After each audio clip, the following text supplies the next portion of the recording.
ఆద్యా అవిద్యా హృద్గతా నిర్గతాసీత్ విద్యా హృద్యా హృద్గతా త్వత్ప్రసాదాత్ సేవే నిత్యం శ్రీకరం త్వత్పదాబ్జం భావే ముక్తే భాజనం రాజమౌళే.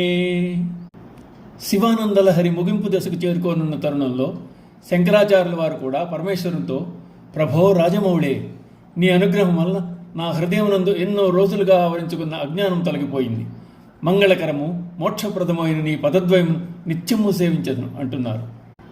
గీతోపదేశమును విన్న అర్జునుడు కూడా మోక్ష సన్యాస యోగంలో తన అజ్ఞానము తొలగిందని, మోహం పూర్తిగా నశించిందని ప్రకటించాడు. శ్రీ విద్యాపరంగా ఆధ్యాత్మిక సాధనలో షట్చక్రాలను దాటి వెళ్లే క్రమంలో 3 గ్రంథులు భేదించబడాలి. అవి బ్రహ్మగ్రంథి, విష్ణుగ్రంథి, రుద్రగ్రంథి. ఈ 3 గ్రంథుల యొక్క స్థానం వరుసగా స్వాధిష్టానం, అనాహతం, ఆజ్ఞాచక్రం. 3 శరీరాలతో ఉన్న జీవుడు 3 శరీరాలు అంతమాగానే శివుడవుతాడు. బ్రహ్మగ్రంథి విభేదనం కానంత వరకు ఈ స్థూలదేహమే నిజమైన దేహం, కనపడే భౌతిక ప్రపంచమే ప్రపంచం అన్న భావన కలిగి ఉంటాడు మనిషి.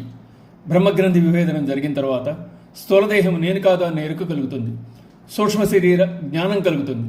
భౌతికత అంతా మాయా అన్న భావన కలుగుతుంది. ఈ స్థితి అర్థం కావడానికి విష్ణుగ్రంథి విభేదనం జరగాలి.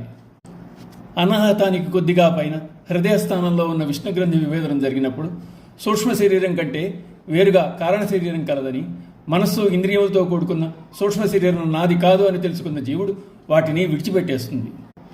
అప్పుడు విష్ణుమాయ తొలగి ఉద్రేక, ఉద్వేగ, ఆవేశాల వడపోత జరిగి అవి ఉత్సాహము, ఉత్తేజములుగా మారతాయి.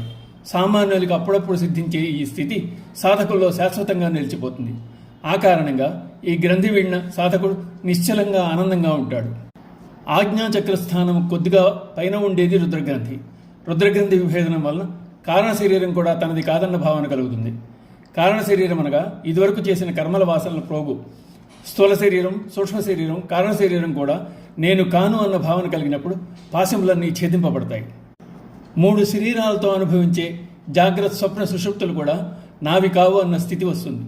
3 శరీరాల నుండి విడివడి వాటికి అతీతుండనే భావం కలిగి సహస్రారంలో ఉన్న పరమాత్మతో ఐక్యం చెందుతాడు జీవుడు.